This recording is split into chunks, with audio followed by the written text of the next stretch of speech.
La question du financement des opérations dans le G5 Sahel est en discussion dans la capitale burkinabé.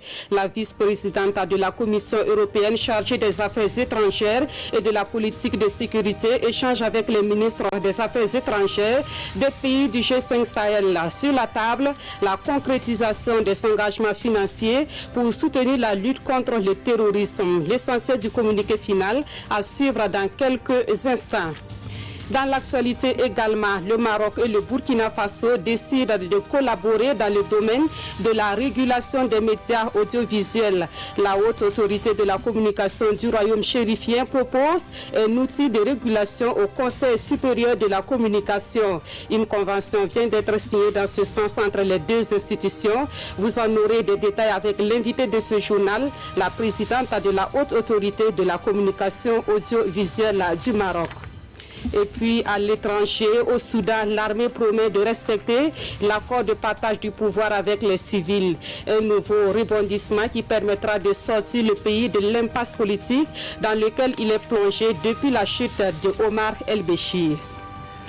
Mesdames, Messieurs, bonsoir. Merci de nous suivre. Un an et demi après la rencontre de Bruxelles sur le financement de la lutte antiterroriste dans le G5 Sahel, le sujet est au centre d'une rencontre à Ouagadougou. Il s'agit de la 5e réunion entre la vice-présidente de la Commission de l'Union européenne chargée des affaires étrangères et la politique de sécurité et le ministre des Affaires étrangères des pays du G5 Sahel. Il est principalement question de la concrétisation des engagements financiers pris par l'Union européenne lors de la conférence de haut niveau tenue le 23 février 2018 à Bruxelles pour renforcer la lutte contre le terrorisme dans le G5 Sahel. Voilà, à l'issue de la rencontre, les participants sont allés faire le point de leurs travaux au président du Faso. L'Union européenne s'engage pour l'opérationnalisation complète de la force conjointe du G5 Sahel.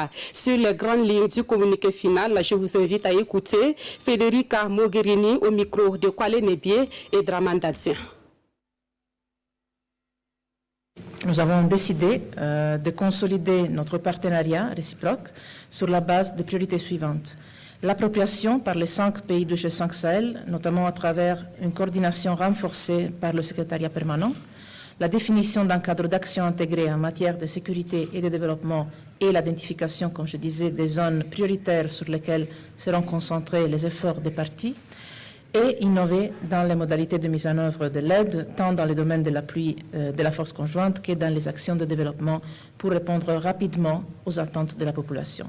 Dans ces contextes et sur la base de ces priorités partagées, l'Union européenne appuiera la force conjointe, y compris sa composante police, à la hauteur de 138 millions d'euros additionnels, en plus de ce qu'on est en train déjà de contribuer jusqu'à maintenant. Je pense que ça a été une excellente réunion. Je voudrais remercier mon ami Alpha Barre, la présidence burkinabé du G5 Sahel et chacun des autres 4 ministres qui sont ici, mais aussi le secrétaire permanent et le commandant de la force conjointe pour un excellent travail que nous avons fait aujourd'hui. Autre point de l'actualité, la coopération entre le Burkina Faso et le Maroc se renforce dans le domaine de l'audiovisuel. La présidente de la haute autorité de la communication audiovisuelle du Maroc, en séjour à Ouagadougou, a été reçue à la primature. Le chef du gouvernement a également échangé avec le directeur sortant des opérations de la Banque mondiale pour le Burkina Faso. Le point de ces 2 audiences avec Oscar Soulama et Maxime Zongo. Au terme de 4 années passées au Faso en tant que directeur des opérations de la Banque mondiale pour le Burkina, Pierre Laporte, avant de quitter notre pays, a tenu à aller faire le point de son séjour au chef du gouvernement. Un bilan jugé satisfaisant malgré un contexte difficile. On a bien travaillé, le pays a fait des progrès, comme je dis, même le contexte sécuritaire en particulier. On a pu doubler le portefeuille, on a pu avoir des projets plus grands, plus structurants, et on a pu innover dans ce qu'on fait, et surtout on a pu appuyer le gouvernement dans sa lutte contre la pauvreté. Après Pierre Laporte, c'est Madame Soukeina Khan qui prend le relais. Son successeur a été présenté à l'occasion au chef du gouvernement. J'arrive dans un contexte certes difficile en raison des enjeux sécuritaires, mais la Banque mondiale est résolument engagée pour continuer cet accompagnement avec le gouvernement du Burkina Faso. Et je suis honorée et j'ai le plaisir de pouvoir continuer à travailler avec l'équipe gouvernementale. La deuxième personnalité reçue par Christophe Dabiré était la présidente de la Haute Autorité de la Communication audiovisuelle du Maroc. Au centre des entretiens, le renforcement de la coopération pour une offre de qualité dans le domaine des médias. La délégation marocaine et moi-même considérons que cette audience est importante parce qu'elle exprime d'abord la volonté politique du Burkina et du Maroc à donner le plus d'illustrations possible à la coopération Sud-Sud. Deuxièmement, c'est très important de voir que les responsables politiques soutiennent le travail et l'action des régulateurs médias, action qui s'inscrit dans le renforcement démocratique de nos pays africains. Et cet élan, selon la présidente de la Haute Autorité de la Communication audiovisuelle du Maroc, le chef du gouvernement s'est engagé à le soutenir pleinement et avec détermination. Signalons que cette audience est intervenue à la suite de la signature d'un protocole d'accord entre le CSC et l'autorité de régulation des médias du Maroc. Nous parlons justement de ce partenariat désormais noué entre la Haute Autorité de la Communication audiovisuelle du Maroc et le Conseil supérieur de la communication. Un partenariat qui débute donc par la signature d'une convention entre les deux institutions. Par cette convention, le CSC bénéficie désormais de la technologie marocaine de régulation des médias. Jean-Eudes Bayala et Caroline Ouari. La solution marocaine devient ainsi une solution pour le Burkina. Avec cette signature de convention, le Conseil supérieur de la communication du Burkina bénéficie de l'ACA Media Solution, une technologie de régulation marocaine développée en 2007. L'outil a fait ses preuves chez d'autres régulateurs nationaux, aussi bien en Afrique qu'en Europe. Désormais, le Conseil supérieur de la communication est mieux équipé pour jouer son rôle de régulation des médias audiovisuels, surtout dans le contexte actuel d'insécurité et d'explosion des organes de presse. Cet outil nous permettra désormais d'être à la page, comme on le dit, de pouvoir mesurer les audiences, mesurer les contenus dans un contexte particulier pour notre pays. Ce contenu, surtout en ce qui touche la cohésion sociale, ce qui touche le vivre ensemble, ce qui touche le fondement de notre État. C'est très nécessaire pour notre pays qui amorce cette phase des élections de 2020 de pouvoir, à travers le régulateur, voir ce qui se dit et ce qui se fait dans la presse, particulièrement dans les médias audiovisuels qui sont devenus aujourd'hui le support par lequel toute l'information circule en un temps record. Développer un tel équipement a coûté environ 657 milliards de francs CFA au Maroc, qui le partage pour environ 66 milliards de francs CFA avec le Burkina, et cela grâce aux bonnes relations de coopération entre les deux pays, selon la présidente de la Haute Autorité de régulation de la communication audiovisuelle du Maroc. Et comme annoncé, nous recevons la présidente de la Haute Autorité de la Communication audiovisuelle du Maroc, Madame Latifa Akarbak. Bonsoir. Bonsoir. Alors, nous venons de suivre ensemble la signature de la convention entre votre institution et le CSC. Dites-nous en quoi véritablement ce système-là de régulation va aider le CSC à mieux s'organiser et à mieux fonctionner. Vous savez, l'action du régulateur est une action foncièrement démocratique parce que le régulateur média est là pour d'abord élargir le domaine de la liberté d'expression et ses expressions dans le domaine de la communication, et il est là aussi pour veiller à ce que les contenus médiatiques soient en cohérence avec les principes de liberté, d'égalité, d'équité d'équité, de responsabilité sociale. Et c'est pour cela que le régulateur, étant donné son rôle éminemment démocratique et son action d'intérêt public, qu'il doit être outillé.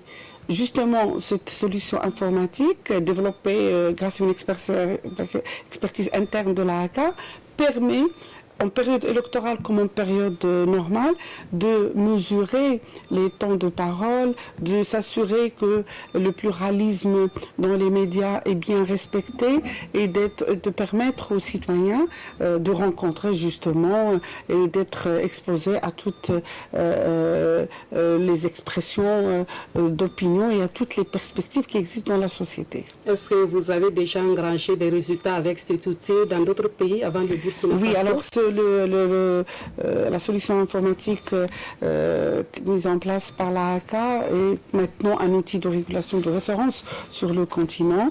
Il est aussi été adopté, y compris par un pays membre de l'Union européenne. Son crédit est assuré d'abord parce que c'est une solution qui est convergente avec les objectifs de l'action du régulateur. Deuxièmement, parce que c'est un outil ingénieux, il est souple, il est modulable. Et troisièmement, il permet aux régulateurs qui en disposent de varier un peu les usages et de permettre, par exemple, grâce à un système de mots-clés, de monitorer des contenus sur un certain nombre de questions. Oui, étant donné que le Maroc et bien d'autres pays, le Burkina Faso, n'ont pas forcément le même contexte médiatique de façon plus large, est-ce que vous pensez véritablement que cet outil-là sera efficace pour notre pays? Absolument, parce que la technologie n'est qu'un outil. Nous en faisons ce que nous voulons, nous en faisons ce que nous estimons être juste. Et je pense que les régulateurs, tous les régulateurs médias dans les pays où il y a une volonté politique justement de démocratiser le champ de la communication, tous les régulateurs sont conscients que la technologie doit servir ses intérêts. Donc je n'ai aucune crainte. C'est une solution informatique qui ne sert pas du tout à la censure. Le régulateur n'est pas un censeur. C'est une solution qui permet seulement de préserver l'intérêt public en permettant à tous les courants d'opinion et toutes les expressions du pluralisme de justement d'avoir droit au chapitre et permet aux citoyens d'être correctement informés. Donc non seulement il n'y a aucune crainte à ce niveau, mais les 9 pays africains qui l'utilisent déjà et le pays européen qui sont non seulement satisfaits mais considèrent que c'est un outil performant. Et tout cela a un coût pour le CSC, comme on l'a entendu. Comment vous justifiez cela?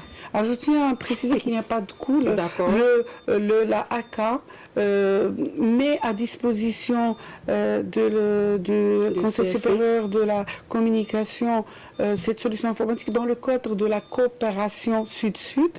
Vous savez que au Maroc, Sa Majesté le roi Mohamed VI a montré tout au long de ces années de règne qu'il a une sollicitude particulière à la coopération interafricaine et donc c'est un peu en cohérence avec cette orientation de la politique étrangère marocaine et en toute indépendance du gouvernement que la AACA a estimé que cette mutualisation de moyens et ce partage d'expérience est dans le permet aux citoyens africains d'être mieux servis. Donc, il n'y a pas de coût.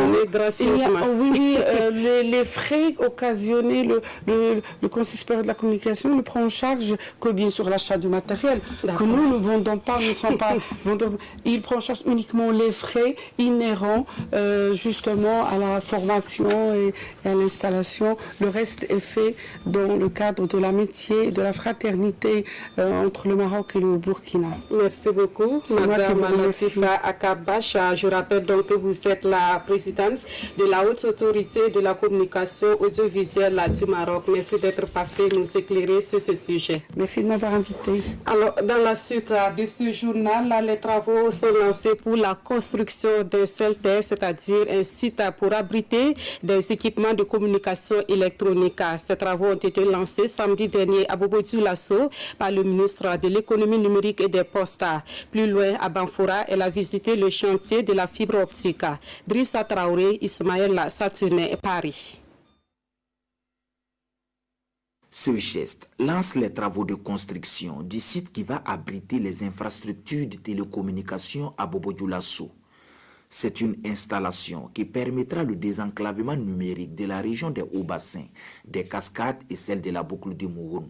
Et l'intérêt de ce projet pour les populations de ces régions est majeur. Il s'agira en réalité de créer une sorte de port sec à Bobo-Dioulasso pour amener l'Internet en vrac et permettre donc aux entreprises qui sont établies ici d'avoir l'Internet moins cher et de pouvoir redistribuer. Techniquement, il y aura des travaux de génie civil, il y aura des travaux d'énergie et il y aura un ensemble d'équipements qui vont être installés et configurés très rapidement. Après cette étape, le ministre et son équipe mettent le cap sur Banfora.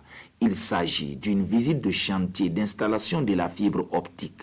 Au regard de l'avancement des travaux, tout se passe bien, même si des difficultés demeurent. Il y a des champs qui sont traversés, parfois même des concessions. Et il était important pour nous de nous assurer que nous avons l'accompagnement des populations riveraines et aussi des autorités locales.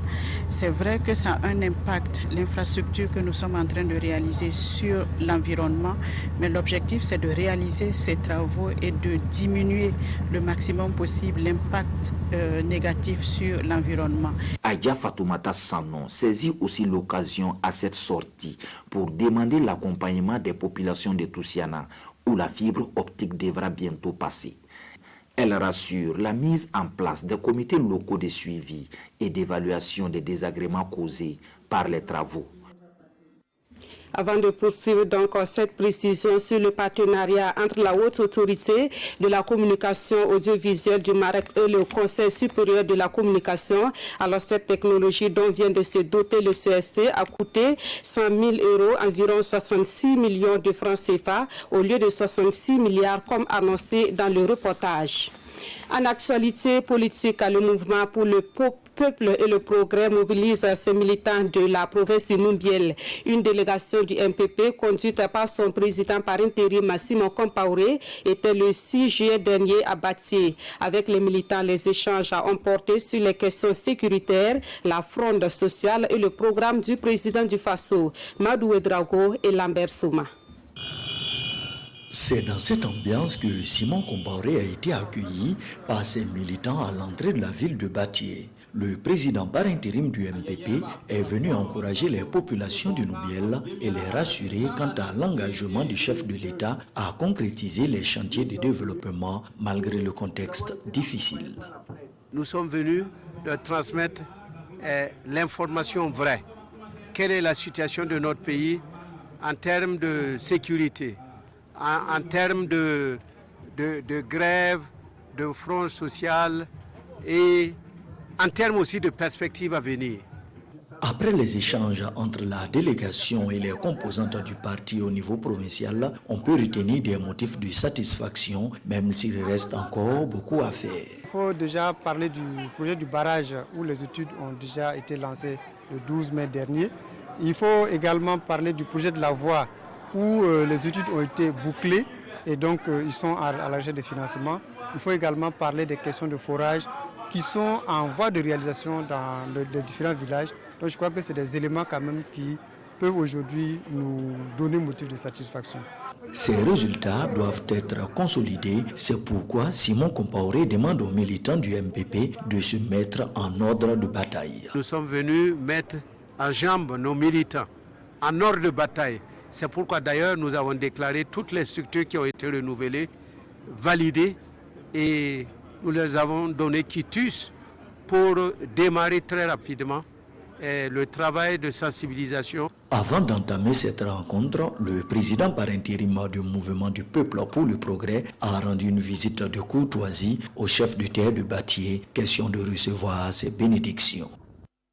Retour à Ouagadougou pour les nouvelles du procès du putsch de 2015. Depuis le début de l'audience, des soldats accusés d'attentat à la sûreté de l'État sont présentés comme des agents d'exécution. Ce matin, après les plaidoiries de leurs avocats, le caporal Dassami et l'adjudant-chef Moussa Nebie Dirambo ont reconnu leur responsabilité dans le putsch avant d'implorer le pardon de la nation burkinabé. Des précisions avec Zubaviel David Dabiri. La valeur d'un homme, c'est aussi de reconnaître ses actes et pour l'attentat à la sûreté de l'État, Dassami plaide coupable. C'est en substance par ce propos que Maître Antoinette Boussim, commis à la défense du caporal de l'ex-RSP, débute sa plaidoirie. Pour l'avocate, il est indéniable que le soldat s'est rendu coupable d'infraction dans la soirée du 16 septembre 2015 en apportant assistance aux putschistes. Mais dans quelles circonstances s'est-elle interrogée avant de soutenir sans détour que le caporal Dassami n'avait obéi qu'aux ordres du major Badiel? Il ne pouvait se dérober étant donné la spécificité, le contexte et l'environnement dans lequel la mission se déroulait. Selon les pièces du dossier, le caporal était lourdement armé et présent dans la salle lors de la rencontre entre le général Djendjiri et les officiers du RSP dans l'après-midi du 16 septembre. Pour l'avocate, cela est normal. Il était de la garde du général. Maître Boussim charge par ailleurs les officiers de l'ex-RSP qui, lors de leur déposition, avaient dressé un portrait peu flatteur du soldat en l'indexant comme celui qui aurait investi la salle de réunion lourdement armée pendant la rencontre entre le général et les officiers et qui les aurait intimidés. Comment un seul soldat peut-il tenir en respect une trentaine d'officiers, eux aussi armés? L'auxiliaire de justice se convainc que tous les officiers et même la hiérarchie militaire avaient soutenu le putsch avant de se rétracter. Ils ont signé des laissez-passer, accueilli des chefs d'État, allé chercher du matériel. C'est parce que ça a échoué qu'ils sont venus charger le caporal Dassami, s'est-elle indignée avant de demander des circonstances atténuantes pour le soldat. Maître Solange Zeba a embouché la même trompette pour reconnaître la participation de l'adjudant Moussa Nebie Dirambo dans l'infraction d'attentat à la sûreté de l'État et de demander la clémence du tribunal. Plusieurs autres accusés leur ont emboîté le pas dans une sorte de rédemption. Appelés à la barre, tous demandent la clémence du tribunal et implorent le pardon de la nation. L'audience reprend demain 10 juillet 2019 à 9h au tribunal militaire de Ouagadougou. À Bobo-Dioulasso, dans les hauts bassins, des travaux de construction de logements sociaux seront bientôt lancés. Le ministre de l'Urbanisme et de l'Habitat en a parlé avec les différents acteurs impliqués dans le but d'aplanir les points de vue. À terme, 900 logements seront réalisés dans la zone et cela entre dans le cadre du programme 40 000 logements du gouvernement. Karim Ilboudo, Siriki Milogo et Karim Sissi. Le ministre de l'Urbanisme et de l'Habitat face aux acteurs concernés dans la construction de logements sociaux à Lorofourso. Maurice Dieudonné Bonané est venu prendre connaissance de l'évolution des travaux du comité de médiation auprès des coutumiers et propriétaires terriens. Aujourd'hui, nous venons pour couronner ces efforts, comme vous l'avez constaté, qui ont abouti à un large consensus et qui permettront le démarrage des travaux de construction des 900 logements sur le site de Lorofourso. Après 2 heures d'échange entre les différentes parties, un appel est lancé afin de faire des propositions pour un démarrage du projet dans les plus brefs délais. Dans l'édification d'une telle infrastructure, il y a beaucoup d'acteurs. Il y a ceux qui s'occupent de l'aménagement, ceux qui s'occupent de la construction, ceux qui s'occupent de l'équipement, des équipements publics, commerce, santé, éducation, etc., etc. Et ceux qui gèrent même toute la ville. Donc, il est fait appel à l'engagement et à la disponibilité de l'ensemble des acteurs. À cette rencontre, une cellule de veille renforcée a été mise en place. Une cellule qui devrait travailler pour aboutir au lancement de ce projet d'ici à la fin du mois de juillet. Avant cette rencontre, le ministre Maurice Dieudonné Bonané a rendu une visite de courtoisie au chef de canton et à la chefferie coutumière de Dagasso. Le deuxième salon international du coton et du textile se tiendra les 30 et 31 janvier 2020. À 6 mois de l'événement, le ministère du Commerce, de l'Industrie et de l'Artisanat lance les activités préparatoires. Au nombre de ces activités, il est prévu une campagne de communication nationale et internationale. Plus de précisions avec Daouda Ouattara et Vincent Tchendrebugo. Depuis Koudougou, le ministre du Commerce, de l'Industrie et de l'Artisanat, Aruna Kaboré, lance les activités préparatoires du deuxième Salon international du coton et du textile, le SICOT. Après une première édition qui a drainé du monde venu de presque tous les continents, les organisateurs de ce salon veulent rééditer l'exploit. Le prochain SICOT est prévu pour les 30 et 31 janvier 2020 dans la cité du Cavalier Rouge sous le haut patronage du président du Faso, Roch-Marc Christian Kaboré. Nous sommes à même d'accueillir à peu près 1000 participants. Nous aurons effectivement donc maintenu donc le salon en termes donc de qualité de participation. Nous pensons effectivement donc que nous aurons toujours la cinquantaine donc de stands. Je regarde donc la capacité d'accueil donc au niveau de l'hôtel ici. Et au niveau donc de la place de la nation, vu que nous avons la possibilité d'augmenter le nombre de stands là-bas, nous pensons en tout cas donner la possibilité à beaucoup de gens de participer, parce qu'on avait dit qu'il n'y avait pas suffisamment de stands. Nous allons aller jusqu'à 200 stands à ce niveau. Alors, donc, nous allons donc permettre donc à ce que, au niveau des participants, on va augmenter donc la participation donc des professionnels donc de la transformation à hauteur donc de 75%. Et au niveau donc de la nuit du SICOT que nous allons organiser, nous allons élever le niveau donc de participation des artistes. Au SICOT 2020, la République de Turquie est le pays invité d'honneur. Et l'ambassadeur de ce pays au Burkina Faso rassure des initiatives en cours pour assurer une pleine participation des professionnels et investisseurs turcs. Pour le ministre Aruna Kaboré, le SICOT se veut un grand rendez-vous des acteurs de toute la chaîne de valeur de la filière coton, allant de la production à la commercialisation, en passant par la transformation. Le Burkina Faso va bientôt disposer d'un plan d'action dans les secteurs des semences et des engrais. Ce plan qui couvre la période 2020-2022 est pour l'instant en cours de validation à Ouagadougou. Il servira d'outil pour assurer la disponibilité des semences et des engrais au profit des producteurs agricoles. Pawadrogo Jansongo et Oumou Sissi. Pour booster la production agricole, le gouvernement burkinabé a engagé des actions fortes. Et l'accès des agriculteurs aux semences de variétés améliorées et aux engrais figure en bonne place. En dépit des efforts consentis, leur utilisation aux doses recommandées reste le défi majeur, d'où l'élaboration d'un plan d'action 2020-2022 des sous-secteurs semences et engrais. C'est capital pour booster la production, c'est capital dans le cadre du plan national de développement économique et social du chef de l'État. Nous avons eu des instructions claires dans ce sens par son Excellence, le président du Faso et le Premier ministre, pour que ce plan d'action puisse être validé et mis en œuvre de façon opérationnelle et rapidement.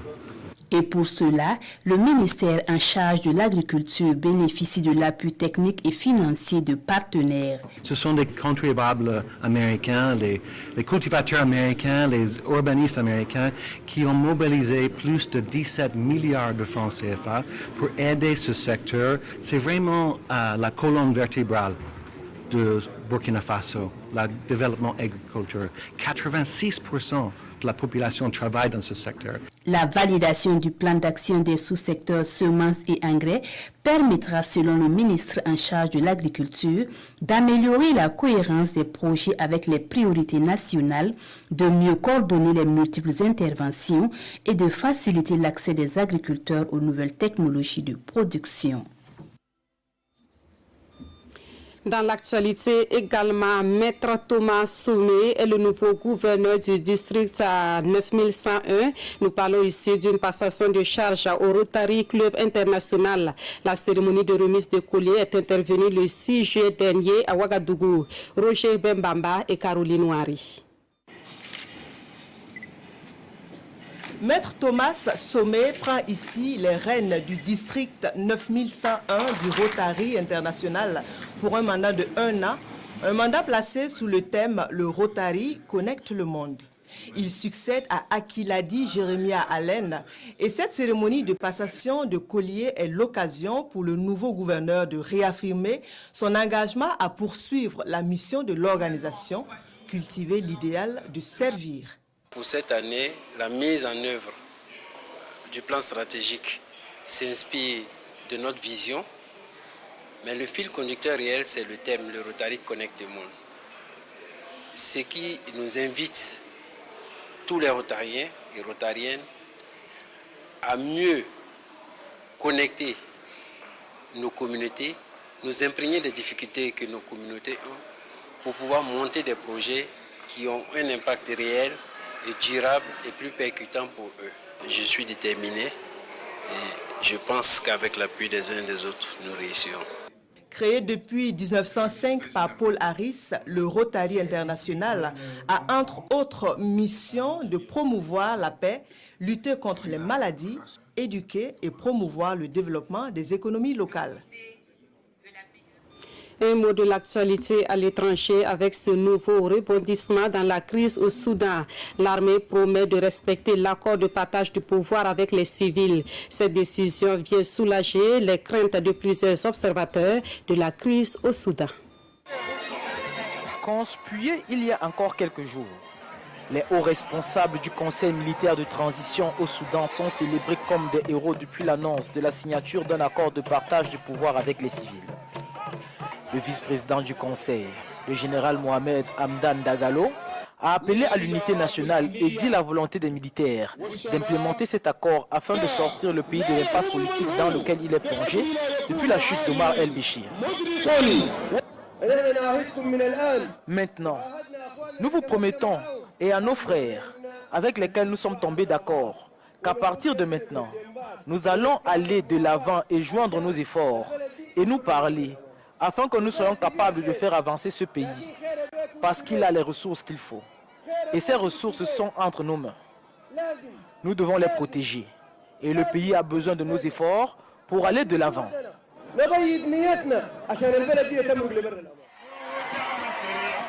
Les assurances du très contesté général Mohamed Hamdan Dagalo répondent aux craintes émises par des experts peu après l'annonce de la signature d'un accord entre le Conseil militaire de transition et les leaders de la contestation.